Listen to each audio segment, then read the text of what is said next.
women of the ELCA are so happy to welcome you. You have really made our day by coming out for our special Centennial event, and especially with the weather that we've had today. But we kept thinking, well, not many people are going to go out on a picnic today, so maybe they'll come here and want to be indoors, and maybe that's why you're here. We're just so happy to see you. Now for LCA women, I'm sure that you all are familiar with our new theme song for this year. We think the words are so very fitting for our centennial year that we have made copies of it. And if you'll turn to the back of your hymn book, we have put copies in the back.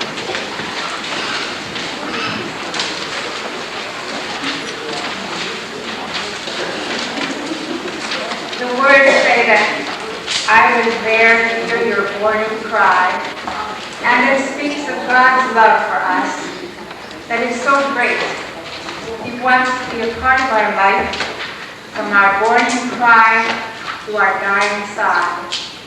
And we think the words are just beautiful, but maybe the melody will be new to some of you. So we're going to ask Sheila to play it for us. And now for your information, we borrowed Sheila from the Viking Church. You know, she's really a veteran of these centennials.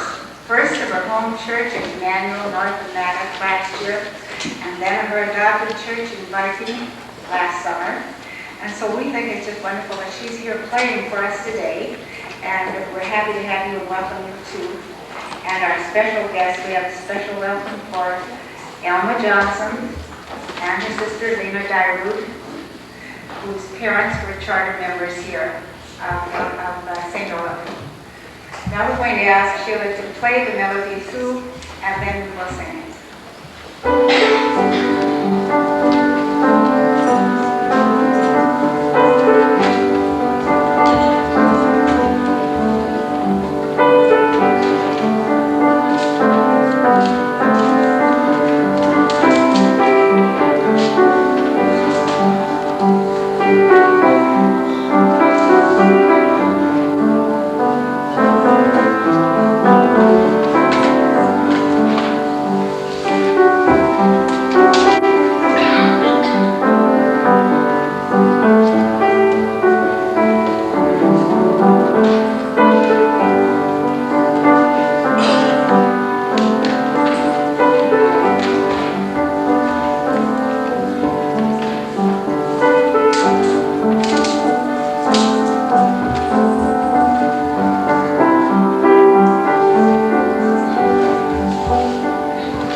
We hope we haven't misled you into thinking that all of the clothes we will model today are 100 years old.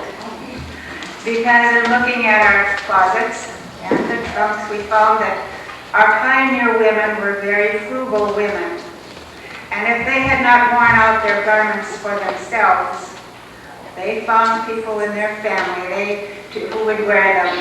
They made their wedding dresses into little Christmas dresses for the daughters to wear, or into operetta costumes for them to wear in high school.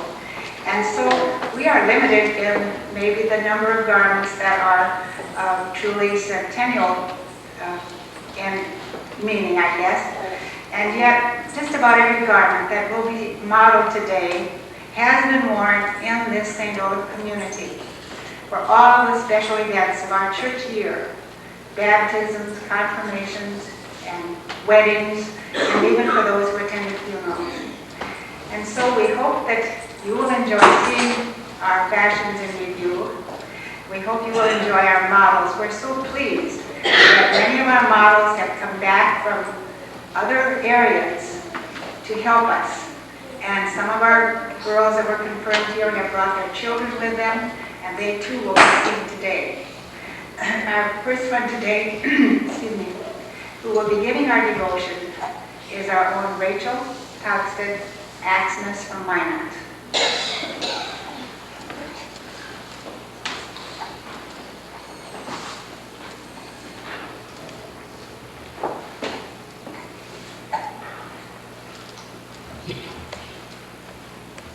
Hello, it's really good to be back home in my home church once again. I've missed all of you. I wish I would come home more often, but my family calls me otherwise, so there I go. Today, when Abby wrote me some time ago, she asked if I would get the devotion. I felt very honored. And I thought a long time about, well, what did I want to say? What one thing did I want to get across? And one very thing I have to work on so hard is time. Everyone that knows me, how I have to work on time. And what do you mean by time? Well, first I want to lead you in a Bible reading, Ecclesiastic 3, verses 1 through 8 and 11 through 13. And I know you're all very familiar with this, but I will read it with you. To everything there is a season and a time to every purpose under the heaven. A time to be born and a time to die. A time to plant and a time to harvest that which is planted. A time to kill and a time to heal. A time to break down and a time to build up. A time to weep, a time to laugh, a time to mourn, and a time to dance. A time to cast away stones and a time to gather stones together. A time to embrace and a time to refrain from embracing. A time to get and a time to lose. A time to keep and a time to cast away. A time to rend and a time to sow. A time to keep silent and a time to speak. A time of love and a time to hate, a time of war and a time of peace. He has made everything beautiful in His time. Also, He has set the world in their heart so that no man can find out the work that God makes from the beginning to the end. I know that there is no good in them, but for a man to rejoice and to do good in his life. And also that every man should eat and drink and enjoy the good of all his labor. It is the gift of God. This is in our hands. This is all our time. Time. Well, what is time? It's not something we can hold in our hands. We can only hold on to it for the moment and it's gone. We can remember it with our memories. Time. Time is essential in all phases of the healing processes, which makes such a paradox in life. Whether it's the healing of an injury, the healing, the loss of a loved one, or the moving away from somewhere, eventually time will heal these losses. Time will heal these upsets and life will go on. But we must be patient. We must have faith. Our faith will see us through any of our life's trials. Remember, God told us that He would not give us any more that we could bear, that we couldn't bear. So our faith will constantly remind us of this. Getting back to time, the old saying of, take time to remember to smell the roses. How well do you do this? How busy are our lives? Do we do our families and our God justice? One of our sermons in church, I really like to share just a little piece of that. And it was a scene from the well-known play, Our Town. To see if you can relate to this as well as I have. A young woman by the name of Elizabeth was standing in the cemetery looking down at her folks' graves and began to talk to them. In the course of her monologue, she said that she wished she could go back to the one day that only she could choose. The more she thought of which day, her 12th birthday just jumped out at her. And she knew that this would be the day she would choose. Her folks said, no, don't. Her conscience was telling her, no, don't go back to that day. No, she wanted to go back to her 12th birthday. And suddenly her wish was granted. There she was, her 12th birthday, and she came coming bounding down the steps that morning. Her hair was perfect, her prettiest dress on. She was just a beautiful little girl. Oh, and was she proud. She came bounding down those stairs and rushed into the kitchen to show her mommy, who was so busy on her birthday cake that she couldn't take the time to look up at her daughter and see how precious her daughter was. And she said, Mommy, look at me. Look how pretty I look today. Don't I look nice? And she whirled around and, yes. Let me go. I've got to get this cake done. I'll see you later. She kept on prodding her mother, please look at me, but she never got any result. So she decided to go have breakfast in the dining room where her daddy was busy with figuring and reading the paper. And, Daddy, look at me. Don't I look nice? But Daddy didn't have time either. He was too busy. So she sat down and she was totally crushed. Nobody had time for her, and it was her 12th birthday, and she was on top of the world that one day. So she went out in the other room and she whirled around, totally lonely and totally frustrated. And she realized why her folks begged her not to go back to her 12th birthday. They too felt so guilty of not taking the time for their little Elizabeth. And they let that special moment pass them by, and they never got it back. Are we guilty of this? Do we take the time? Let's not be guilty. Let's slow down and smell the roses, because if we miss one season, we will always wonder what we missed. So we ask God, slow down. Let me take the time for Him, for yourself, and for your family, because we will never, ever get that back.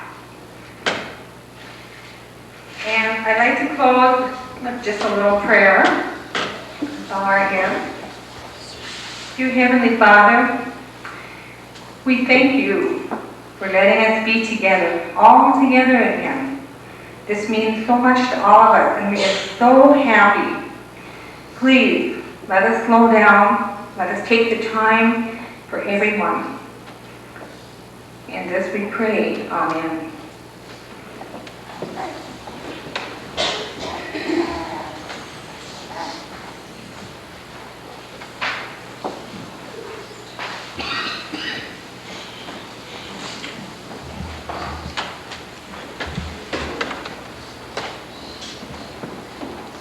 Johnson, we think that it is just wonderful to have you here with us today as we observe our centennial year at St. Olaf. We understand that your parents donated the very land where the church stands. Since you had your 99th birthday in February, it means that you have been a part of this congregation since its very beginning. We wonder what it was like for you and your sister Lena Dyrud here as children. That history of ALCW put together here by Ida Ellickson tells us so much. We are happy that you brought your dolls with you, Lena. They're lovely. Would you like to tell us about them? Yes, I would. I think I'll stand up. Being this is the Centennial year, you know, why us older people even, we can enjoy this more than some of the younger people do. Because we can say, I remember when, you know, without any eyebrows being raised or any sighs of boredom being noticed. Because it's the in thing. This is the time when people go up in their attics and they dig up all the old things and dust them off, polish them up, and bring them into view. And they become very important. Why, they even have a name for them now. They call them antiques. And you know anything is antique, that's important. And that's why I'm here, and my sister Alma. We're antiques. But that is all. I love my dolls. I have 2 dolls that I got. This one here, her name is Mabel, if you want to be acquainted with her. And she came to us, or to me I should say, in 1903. And I had heard then, we had lots of dolls, but they were mostly homemade dolls, you know. But I had heard that there was a doll that could go to sleep and wake up, and she had teeth and real hair that you could comb. And oh, how I wish that I could have one of those. But of course, in Pioneer Home on the Dakota Prairie, that seemed an awful long ways off. But what do you suppose? For Christmas that very year, here comes Mabel. And she has hair that I could comb, and I'm sorry to say it's been combed so much that I had to do it up a little puck in the back of her neck now, because it was getting pretty well combed out. And then her dress that she's wearing, oh, she said it was just made up first. She has a kid skin body. So that was so much better than our muslin bodies. Because, you know, they would erupt at the seams and they were not quite so nice. But this one has a kid skin body.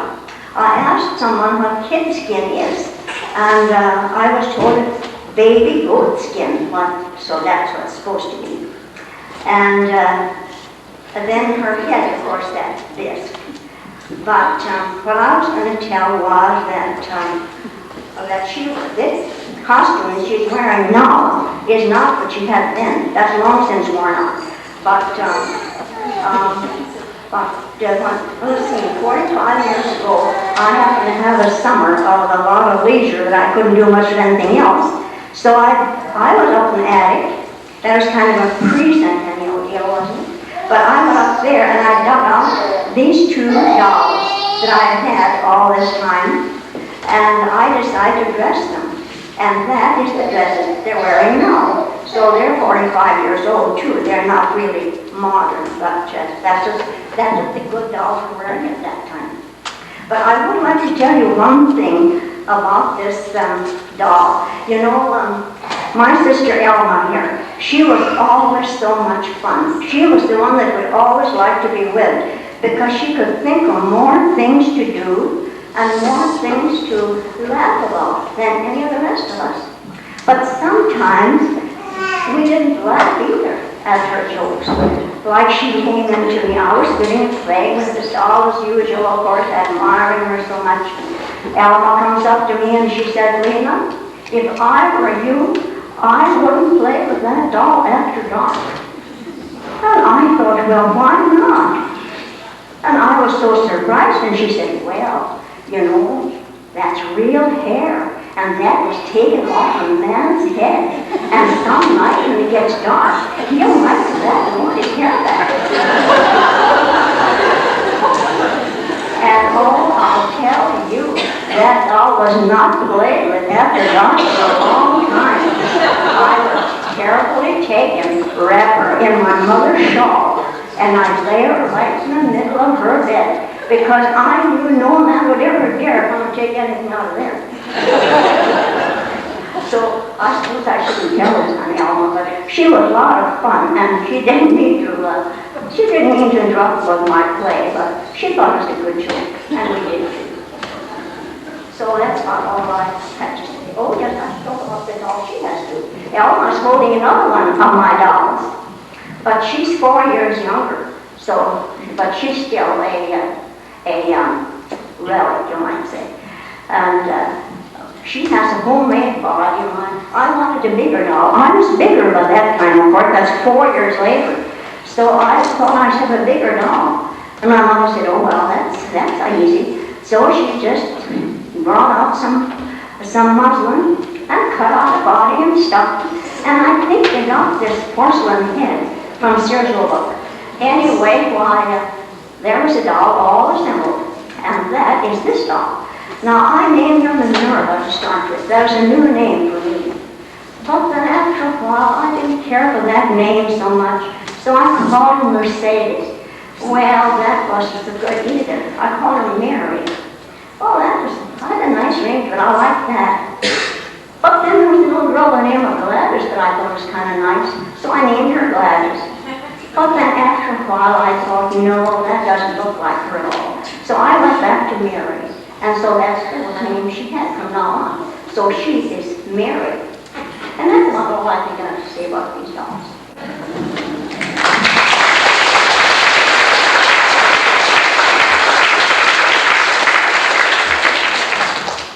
Thank you so much, Lena. These were my mother's dolls, and they are 85 years old. And we had to redo the clothes for them too, because the original clothes just crumbled like paper. As you look back, I'm sure you too can reminisce for hours about the past. Times, customs, and styles have changed, but the faith on which our church was founded remains the same. Did we all get to see your pretty apron, Lena? Oh, I forgot about the apron. And you want to tell us about the shawl? I'll hand my baby. Well, this apron was my mother's, and Elma here. Oh, that thing. I can't remember that thing. No, it doesn't like it very well. I don't know. This is too new for me. I'm like, what is it? Well, nevertheless, Elma made this apron, and it is certainly very, very handmade. Every inch of it, every stitching on it. It's hem-stitched all around. The drawstrings are even hem-stitched, and then this has this beautiful lace on it. And that's about 65 years ago since she made that. So I think this is held up very well. Of course, it hasn't been used an awful lot. And this shawl that I'm wearing, that's kind of a slippery thing, but what can you expect?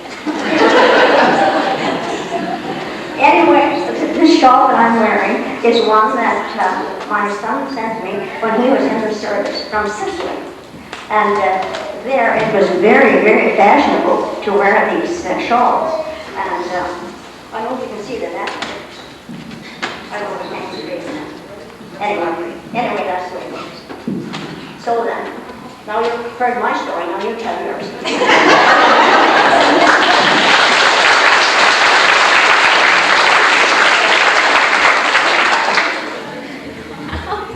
In my mother's trunk, we found an apron too, but it was just a short one.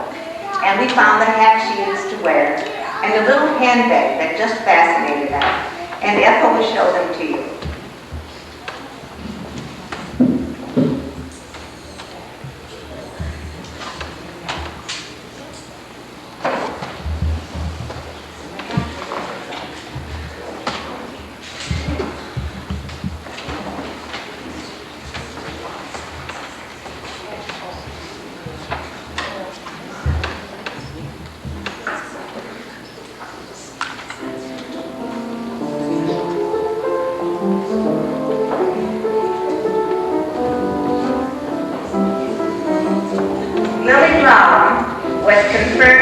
St. Olaf in 1920, and she has been a faithful member of this congregation for 68 years.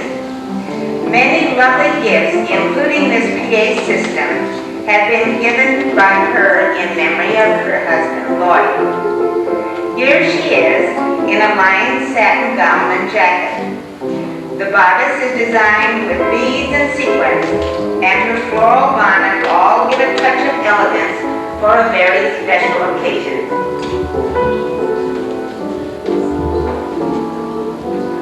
In 1890, Lily's parents, Isabel Severson and Ingerbert Olson, were married in Minnesota and came to the Eldon area to live. This is Amy Hansen, modeling the wedding gown. Ingerbert was the brother of Mrs. Hans Hansen, and she was Amy's great-grandmother. Hans and Tori Hansen were the first people to be married here at St. Olaf. The young couple made their home in a two-room granary until their house could be built. Lily was one of 4 children. Her twin sister died when she was 3 years old, and Lena Diamond sang for that funeral. Many relatives have been buried in this cemetery. Lily cared for her mother for many years, and this wedding dress has special significance for Lily.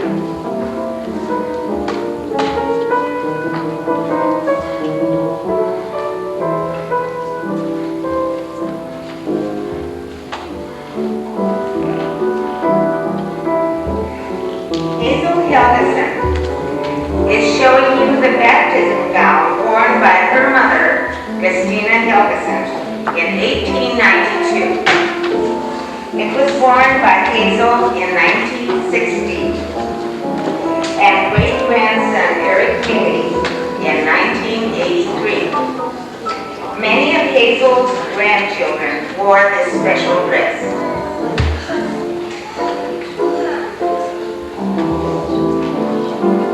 Dorothy Hubbins is wearing her great-grandmother's church outfit. Mrs. Oscar Gilbertson embroidered this dress with great care and wore it with black accessories, which was typical of 1898. Mrs. Carl Hansen shows you the baptism dress made for her husband by Hulda Piper.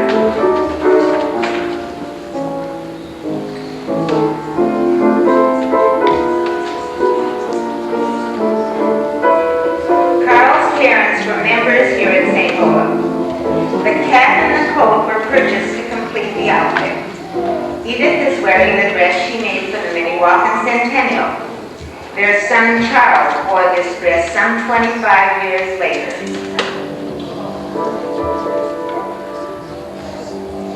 Becky Gothenberg is wearing a confirmation dress which belonged to Ena Gilbertson in 1912.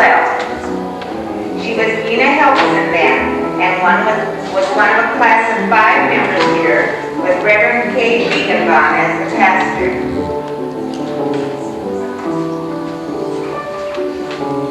Estelle Harder is wearing her grandmother Daisy Schulen's wedding dress from 1916. A year later, she wore it for her confirmation and wore in Minnesota. The bridegroom had bought the first automobile in that area, and as the bride climbed into that dangerous contraption, she tore her veil. We always look to the pastor's wives for help, and that dear lady tore a leaf from a fern and pinned it over the tear. It must have served, for when they sent the picture of this double wedding to Iowa, the relatives there promptly wrote back to ask where they could get a veil with that leaf design for their husband. This hair, too, belonged to Grandma Daisy. When it became fashionable to bob her hair, husband agreed to cut it. They got halfway around, then they both sat down and cried, but there was nothing to do but finish the job.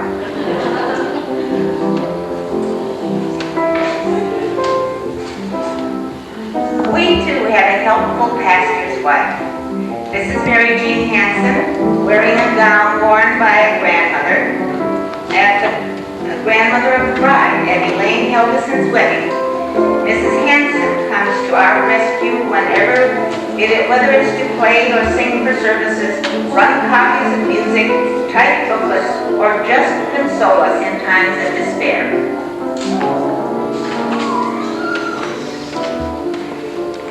Hilda Knutson's confirmation dress dates back to 1917. There were 5 members in this class, taught by Reverend Onnested, who came in 1913. Our model is Sherry Sell.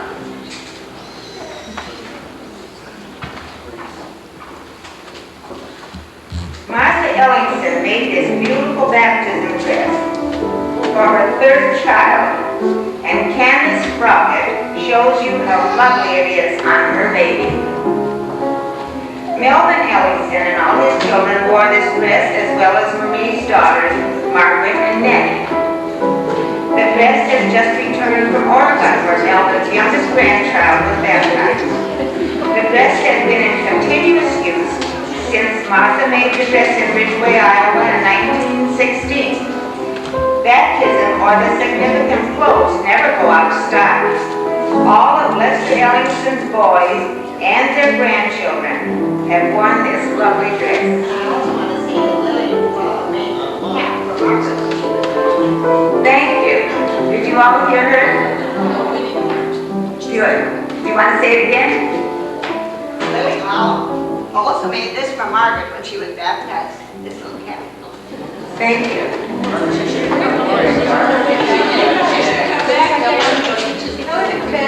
They want you to come back there.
For summer wear, young ladies might choose a lighter color, but the silhouette was still maintained by careful corseting.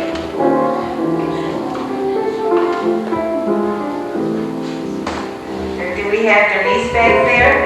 There she comes. Maybe the diet's plans were more effective in those days. Anyway, the waistlines were so tiny. This is Denise Logan. Notice the little purse for smelling salts and hanky? And she must be going to Ladies' Aid, carrying that big bag.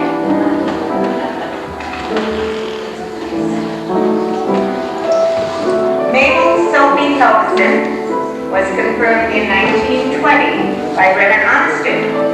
There were 10 compliments that year. Jennifer Nelson wears that special dress. It was later worn by the bridesmaid for Ella Helgeson's wedding. Notice the big bows? That was so popular then.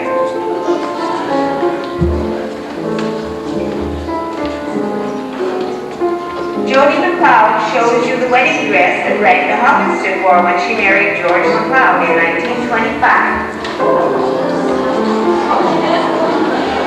They were members of the West Minnewacan Free Church until that church closed.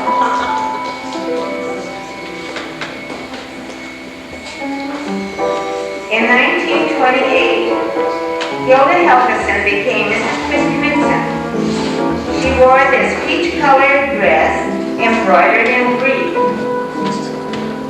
They lived not far from the church, and Hilda was an energetic Ladies' Aid member. She must have made barrels of coffee for this congregation. Our model, Marlette Gilbertson, is just as busy, for she is the foods chairman for our Centennial.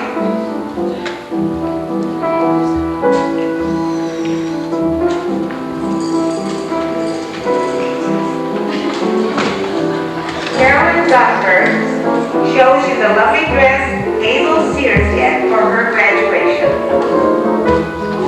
Trimmings of beads and lace were very popular on sheer fabrics, creating feminine fashions of the time.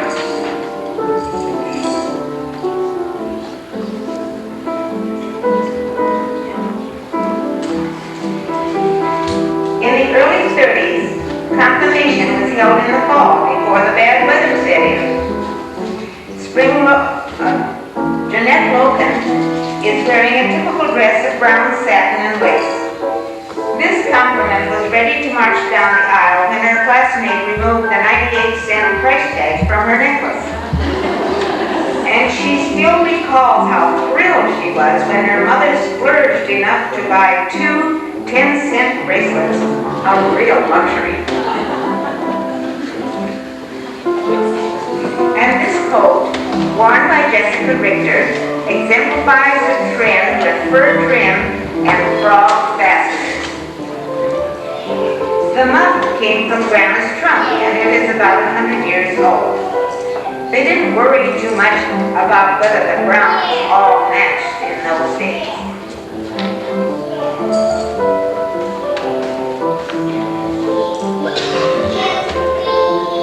We bring you now a typical scene of the early 30s. The baptism dress was worn by Earl Schumann, and the little girl's dress and pantaloons were worn by his sister. Consider what it was like to get a whole family ready without running water, bathrooms, and all our conveniences, and still get all the chores done, and have something ready for dinner if company should come along after church. This is the Curtis Hanson family. And life is also busy, but very different indeed.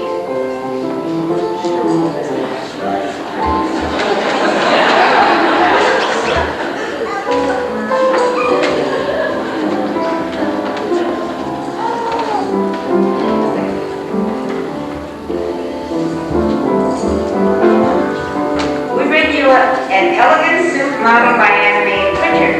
Our present styles have captured the blouson belted long jacket idea and navy blue embroidery outlined in the seams. This hat belonged to Stella Howard, and the suit was Hilda Knutson's.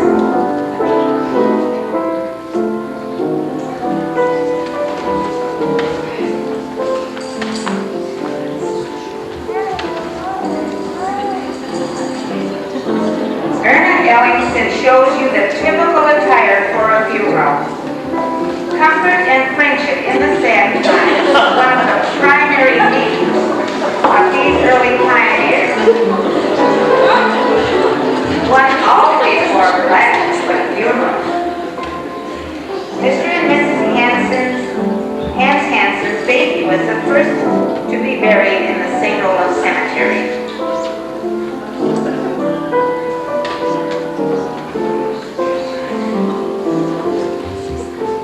And how the eyebrows were raised when in the early 30s.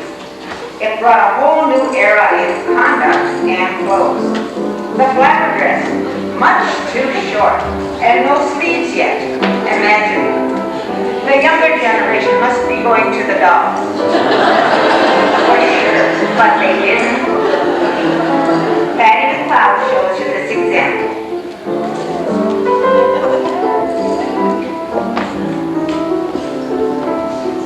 Caroline Ellingson married her Navy man, Norm Haugen, in 1940. Her daughter, Gail Buckmeyer, is wearing a wedding dress. Mother said that Caroline would just have to wear her graduation dress because they couldn't afford another one. But Caroline got herself a job, earned $8, and bought this dress. And Mother made the veil, and she designed a lovely arch at the front of this church, and here they were married. 25 years later, Caroline wore this dress for the open house in Denver where they lived. And here she is, Shireen, granddaughter in the 25th anniversary fest. And here is Caroline in the dress she wore for the 40th anniversary in Minneapolis. Would you like to stand up and show us? Now we can begin to speculate on what she will wear for her 50th anniversary right here with us in a few years. Okay?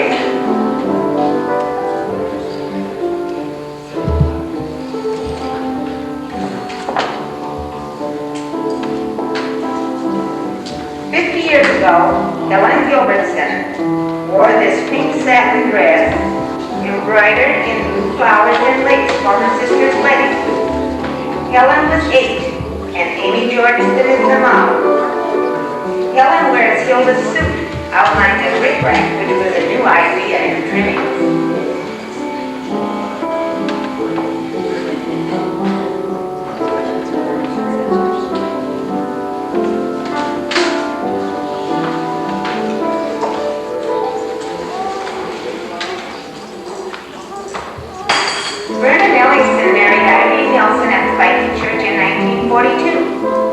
This is the blue dress she wore, and it is shown by their granddaughter, Missy McLeod, who lives close by.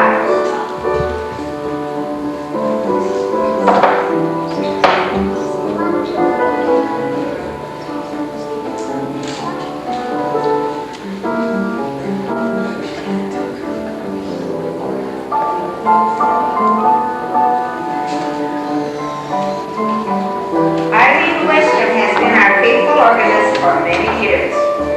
Here she is in a blue jacket dress. What a boom this fabric was. Easy care, washable, colorful, and versatile. Simple to remove the jacket and don the wire roll that's plain for services, but complete for any occasion. And what an elegant hat for an organist to wear.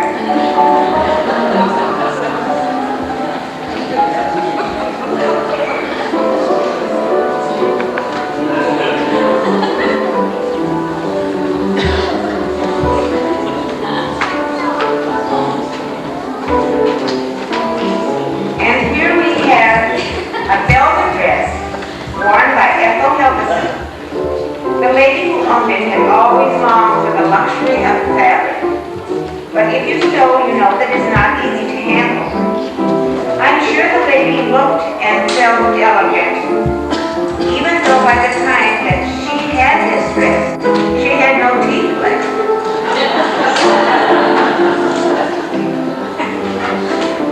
In these days of instant satisfaction, it's hard to realize how patient pioneers had to be about acquiring material things.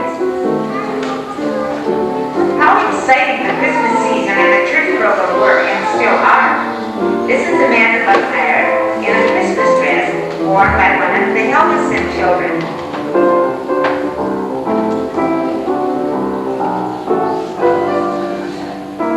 So it's from long ago, it would be perfectly in style today for children.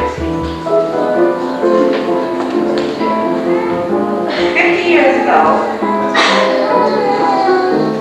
in 1946, Henry Hansen returned from the service.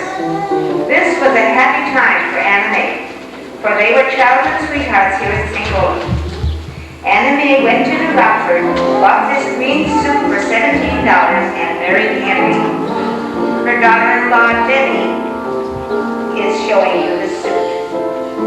They were married in Arlington Hotel at Minnewacan, which was operated by her family. In 1967, Henry died, but we all rejoice that Anna Mae has again found happiness as Mrs. Irvin Pritchard.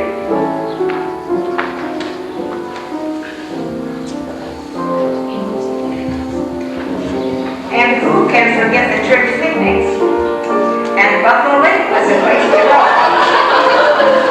If you had 25 cents in your pocket, you could rent one of these charming swimsuits and enjoy a dip in the lake. Men and women all wore the same design, and they all seemed to come in two sizes, too big or too small. But what a memorable day it was.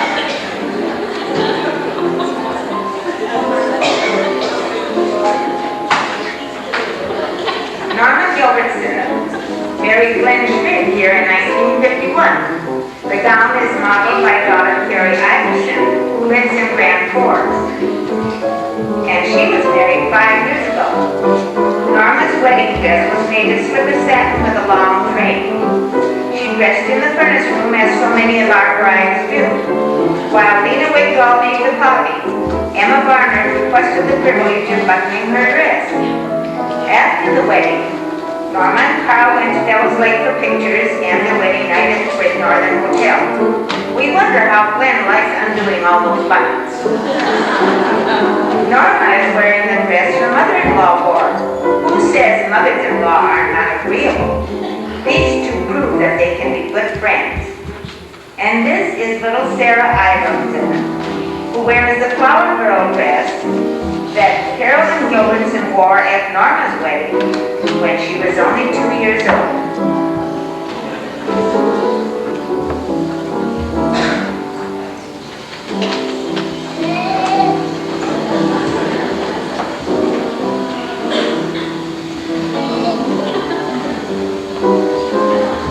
Christmas is always special at the churches, and children anticipate their new clothes. Lena Dyer said that she can remember the dresses so well, she can't remember them so well, but she never forgets the hand-knit black and white socks from Christina Hildesson. Or was it Grandma Hildesson? Anyway, they were very special. Valerie Axman here shows you Mom's favorite red velvet dress. Her mom, we know, is Rachel Topsted, and you remember when Rachel wore that? Looks lovely on her daughter, too.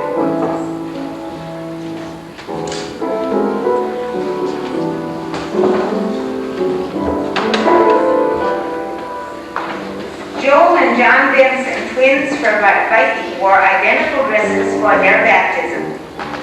Joel married Lorraine Piper's daughter, and their 3 little girls, Jessica, Heather, and Amber. Well, here we have little gal in a blue dress that Mama made, isn't it? This is one of Rachel's girls.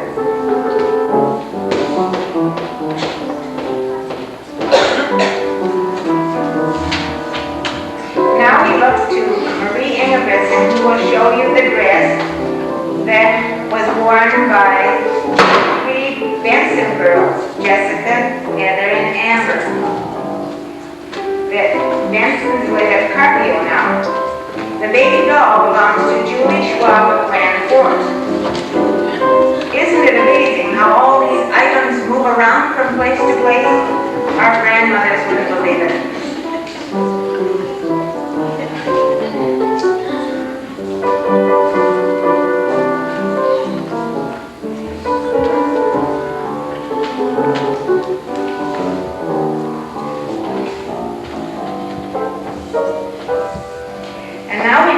Show you what Sheila is wearing. This is the dress that belonged to her grandmother, Bertie Johnson. Her grandmother wore these same curls and carried the feather fan. Bertie was married in 1926.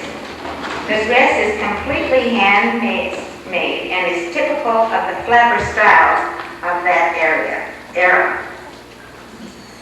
Very pretty.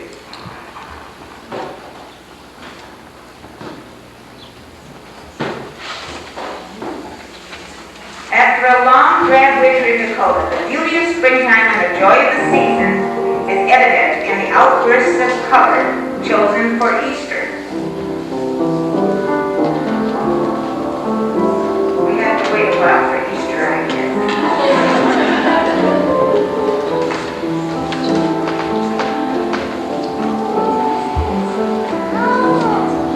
Everyone in the 50s had to had a hat and gloves to complete the outfit, and the colors were supposed to match exactly. What a search it was for just the right accessories. It took so long, that's why Helen isn't coming in yet. She'll be here. Styles and fabrics changed in the 50s, and Centennials offered great variety, evidenced in gowns from Ethel Schumann's wedding. The performed skirts over layers of crinoline made packing a struggle. Here we have Sherry Salmi in lavender and Lorraine Fawcett in yellow. Even children had a part, and we have little Christy Tufty with us.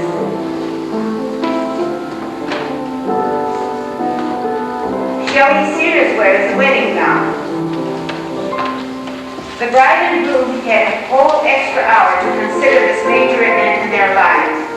Her brother went for the flowers and had a car accident. When he returned, no one could see the stitches in his head because of his mop hair, but the next day he had the blackest eyes in the country. The extra hour of contemplation before the ceremony must have put a very special seal on this union, for the Helgesons have lived so very happily ever after. And here is the dress that Eileen Western wore as she sang to that wedding. Our model is Shannon Buckmeyer.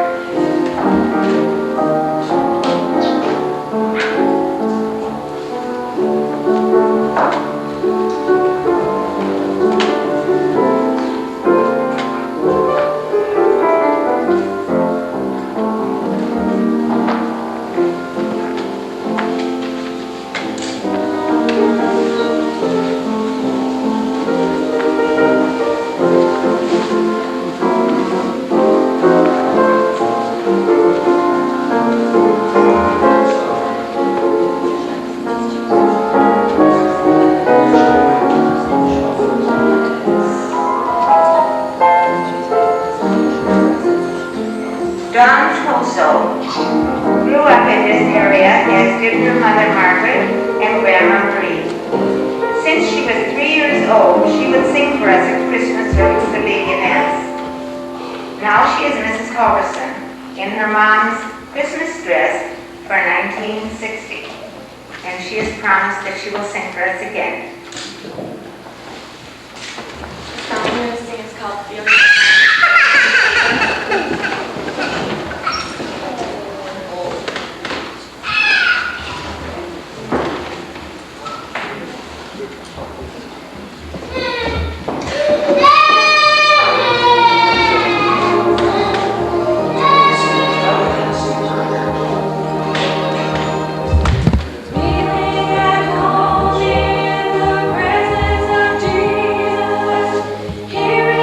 Call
come in, Helen Gilbertson, and she's tied everything together for an exhilarating array of color.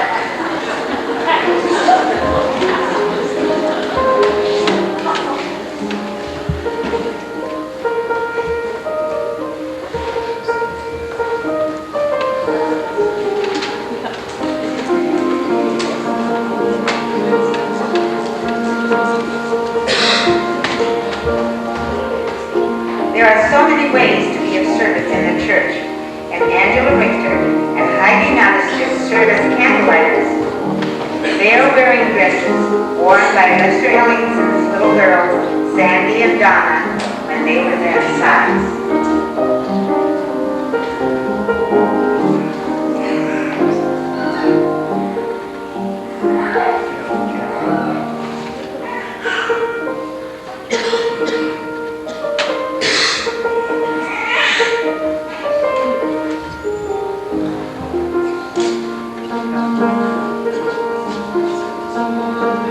Dorothy Gilbertson married Joe Hutton at Trinity Church in Esmond. She wore a camel tan suit with brown accessories. Violet Gilbertson shows you her outfit. They say that at the wedding, the best man fainted and hung over the altar rail during the ceremony. But the happy couple took everything in stride.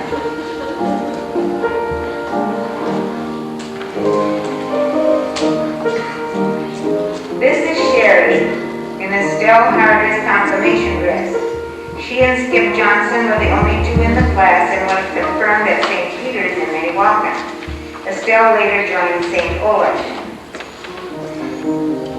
And here she is in her graduation dress, a white crepe with organdy swirls at the hemline. The accent color in the flowers is picked up in the shiny patent shoes. Can you imagine wearing those shoes?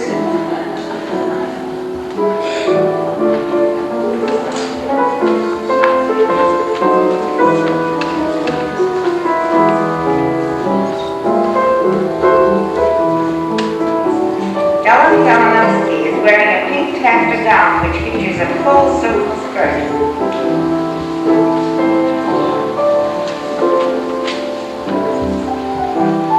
Very pretty. Will you twirl around so we can see how much fun it was to wear that? This belonged to a bridesmaid in 1952.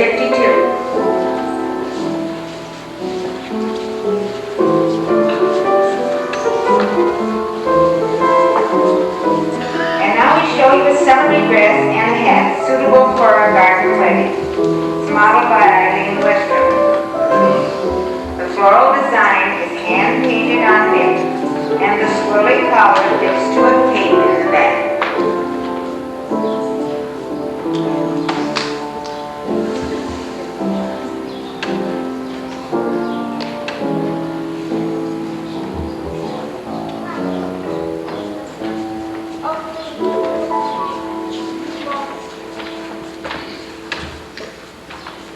On July 3rd, 1970, Patty Ellingson became Mrs. Gary McLeod here at this church. She had 4 attendants and made all their dresses. Her daughter Missy shows you one of them.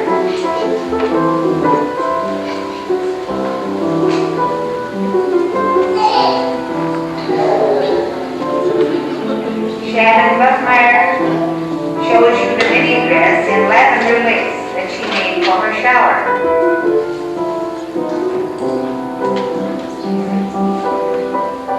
Jody, also her daughter, shows you her baptism dress.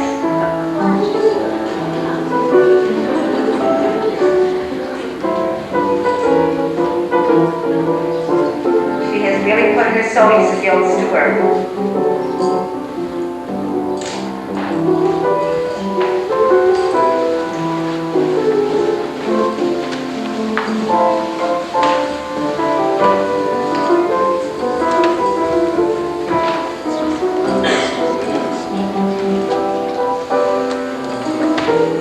Spring dress features a boat neckline, little cap sleeves, with all the emphasis at the waistline. both front and back. This silhouette is typical of the early 60s.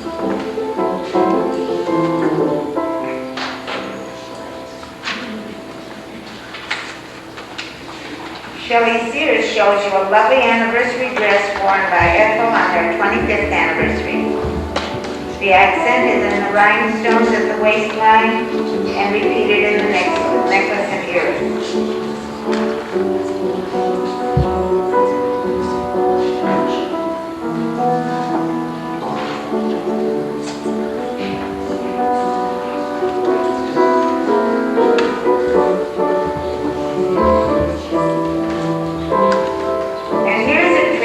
Number for an energetic, lively little gal.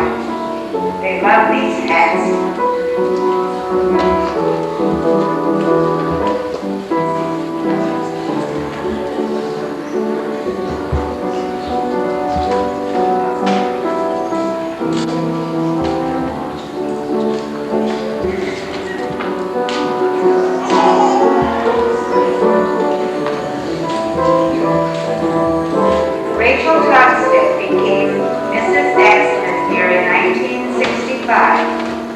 She shows you her wedding dress.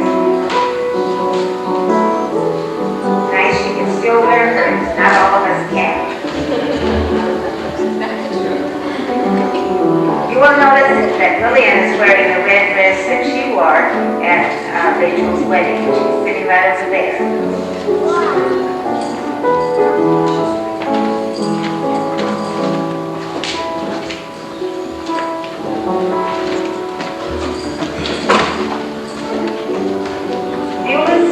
Wearing a jacket dress, which was worn by the mother of a bride.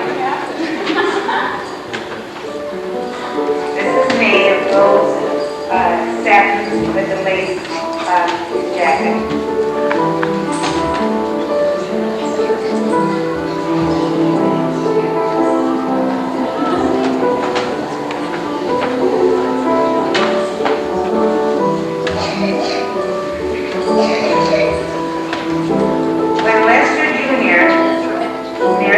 Maddock in 1965, his mom, Erna Ellingson, wore this fluffy shade of blue in dress and accessories and an overblouse of lace.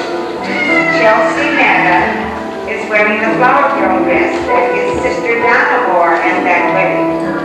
The dress was made by Chelsea's great-grandma, Lydia Grant.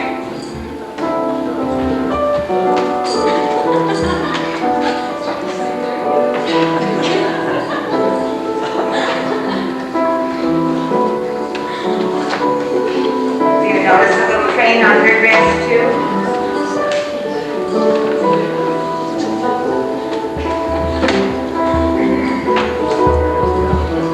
Debbie Hansen chose to wear her mother's wedding dress when she married Curtis Hansen in 1971. This lovely satin gown was worn by Mrs. Kent Jones in 1948. Debbie and Kurt were married at St. Olaf in Devil's Lake, and this is their daughter, Amy.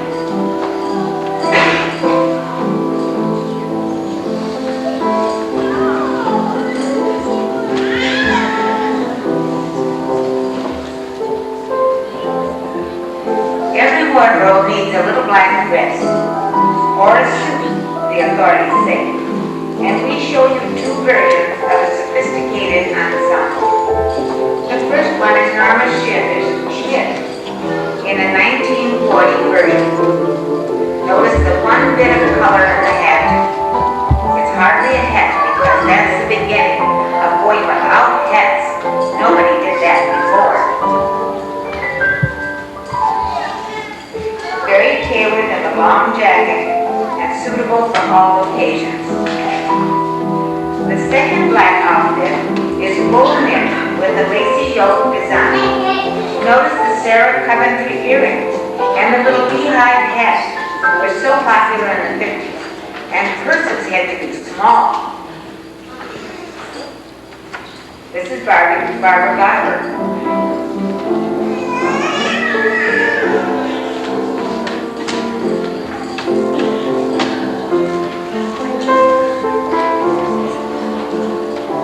For the women, wore shades of lavender and double knit, which became so popular then. They carried muffs, which were made by Daisy Schumann. As soon as the wedding was over, the girls dashed home to shorten their dresses so they could wear them to the snow days party at school. This pink formal was worn at a wedding in Moorhead. Notice the detachable train on the silk skirt.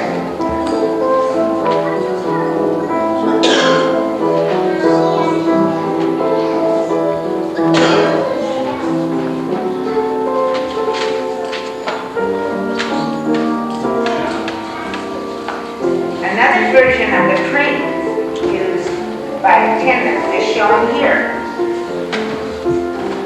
Shireen and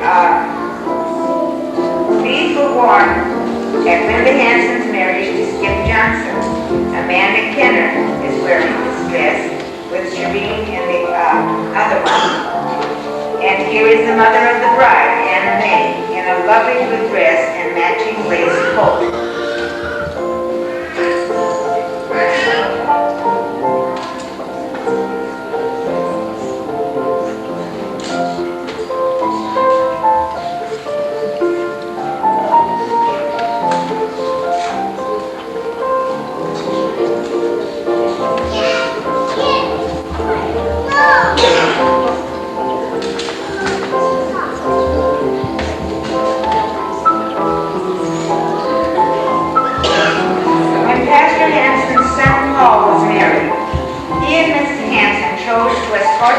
Up the aisle and not perform that particular wedding ceremony. Mrs. Hanson wore this lovely dress at that wedding.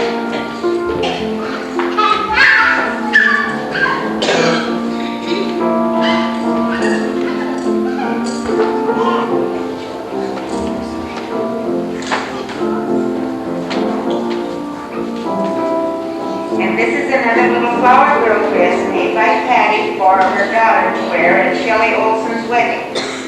This young model is Chelsea Maddock.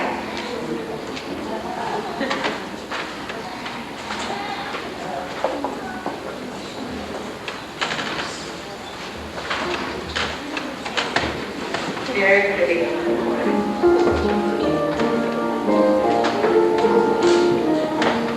And such a lovely hair.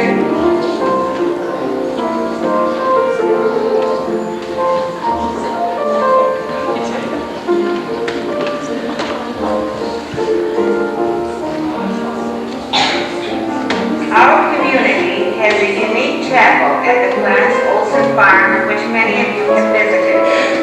Carl Gilbertson chose this lovely setting for his marriage to Marlette. She wore this basic A-line dress with scoop neck and slim skirt. Simplicity is always in good taste, and this wedding, performed by Pastor Hanson at the chapel, exemplifies the romantic beauty of a more private wedding.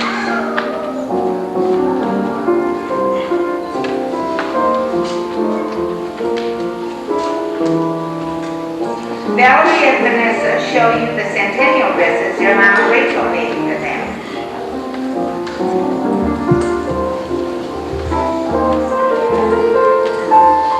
It's nice to know that these girls are using their sewing skills so well. I take great delight in that because they were my students.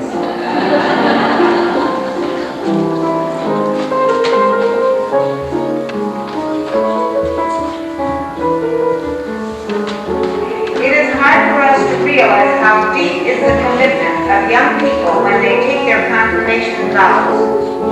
Here is Jody McLeod wearing Joan Helgeson's confirmation dress. Joan is Mrs. Walschlager now with 2 children, and the family is preparing to go to Sri Lanka off the coast of India, where they will serve Trans-World Radio Mission. We pray that financial support will come in and that the Lord will bless their mission efforts wherever they are. Yeah. Annette Vulcan shows you a very popular spring outfit for the younger set. Her Easter bonnet and pinafore give a youthful, carefree approach for a Sunday morning.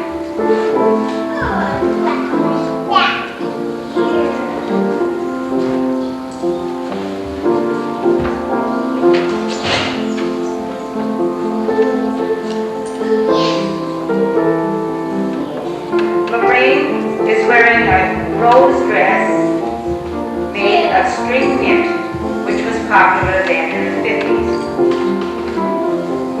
And she wears a slip which has many flounces and all embroidered. I don't know how much she'd be willing to show, but that slip goes back a long way.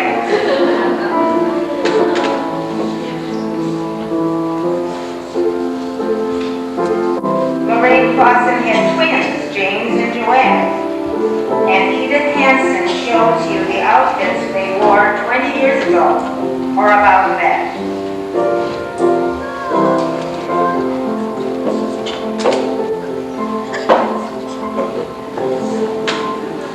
There have been 6 sets of twins baptized at St. Olaf, and 357 baptisms in all. The most popular names have been Marie, Edward, and McCoy.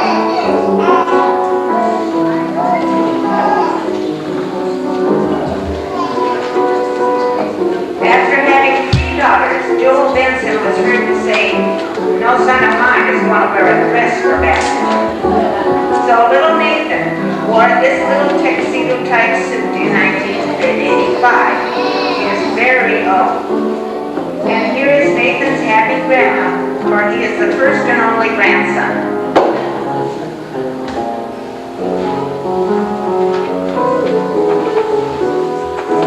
At St. Olaf, we have observed many wedding anniversaries. Hazel and Eddie Helgeson celebrated their 50th not so long ago.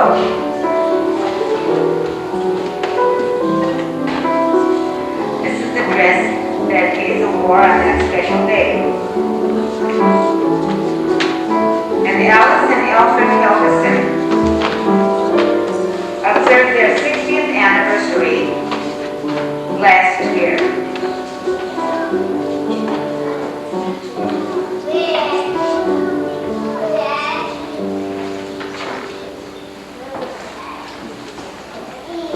We think it says much of Alice's pleasant disposition that 2 ladies accompanied them on their honeymoon.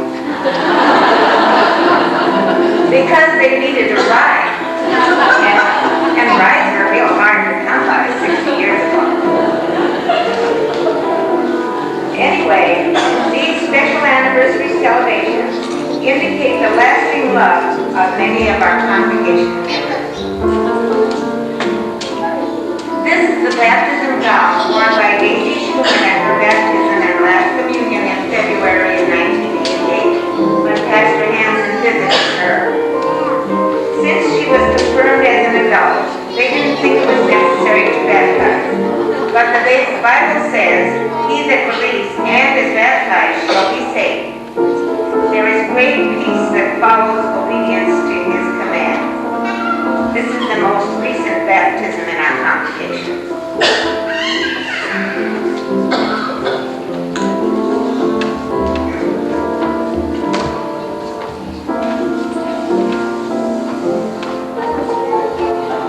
Dawn Holmerson is wearing the dress that her Aunt Betty wore when she married that handsome Roland Neviston, home on leave from the Navy. They went to California, and although they've lived many places, they still think of St. Olaf as their home base, they say.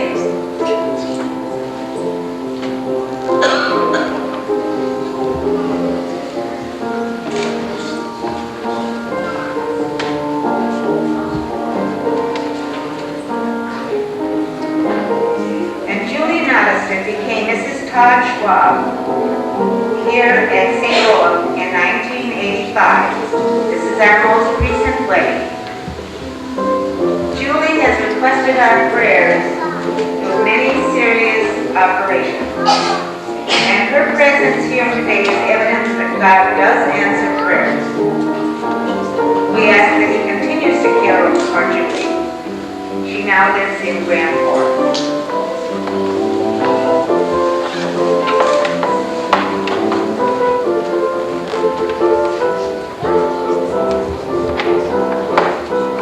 Sherry Stocky now shows you the paper dress.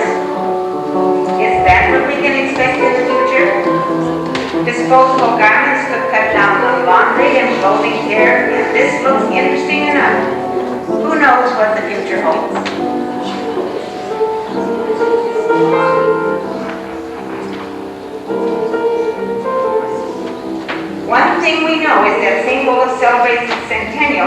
July 2nd and 3rd, and we hope everyone comes to rejoice with us. This is Matthew Hansen, and he's a real kook-doo. My grandson told me to say that.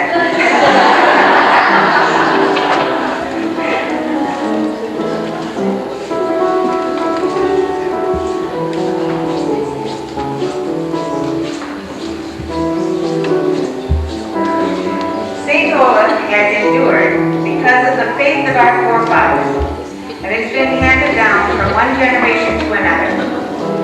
Here is an example. Ida Ellingson, daughter Caroline Howland. Would you like to come up here? Gail Luckmeyer with the great granddaughter, Cherie, and great-great-granddaughter, Christy Tuckey. We salute you for your efforts in behalf of our congregation. Isn't that wonderful? 5 generations.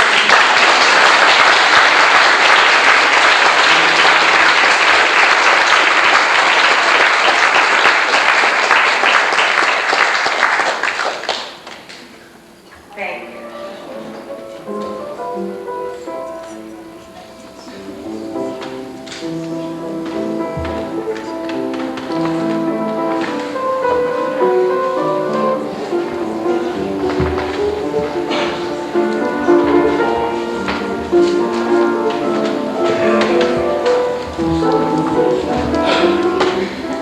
The future of this church lies in the hands of our young people.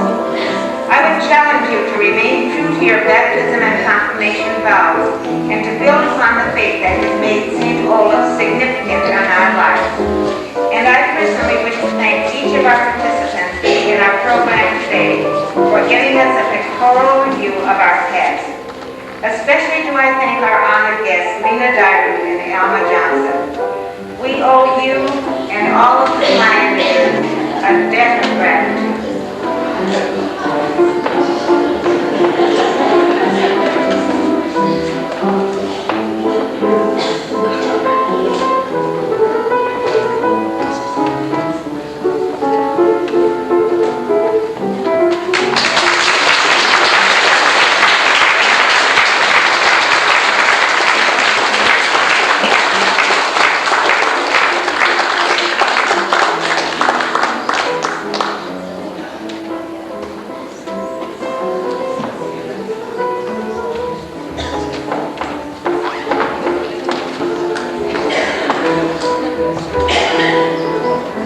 Well, we certainly want to thank each and every one of you for coming. I don't think I need the mic pretty well.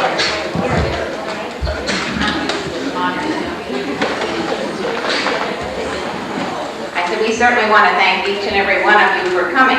This has really been fun, but it wouldn't have been fun if we hadn't had any audience. You know, it takes an audience to make it fun and interesting. So we thank each and every one of you for coming. And I want to thank everyone that took part in this.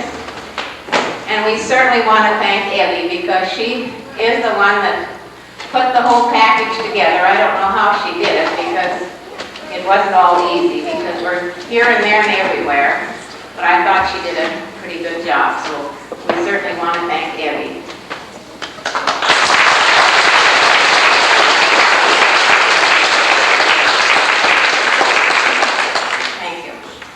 Now in closing, we're going to sing On Our Way Rejoicing. And we're going to, those of you that are sitting in the pews that have the red books, you'll find it on page 195. And those of you in the green books, you'll find it in 260. And we ask that you please remain seated. We'll be ushering you out because we're going to try to get some of our honored guests out first and downstairs. So if you just please remain seated until we usher you out. And of course, you've got to come downstairs and join us for coffee. And I thank you for coming, and I thank you, Sheila, for playing for us. It's really nice.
Thank you.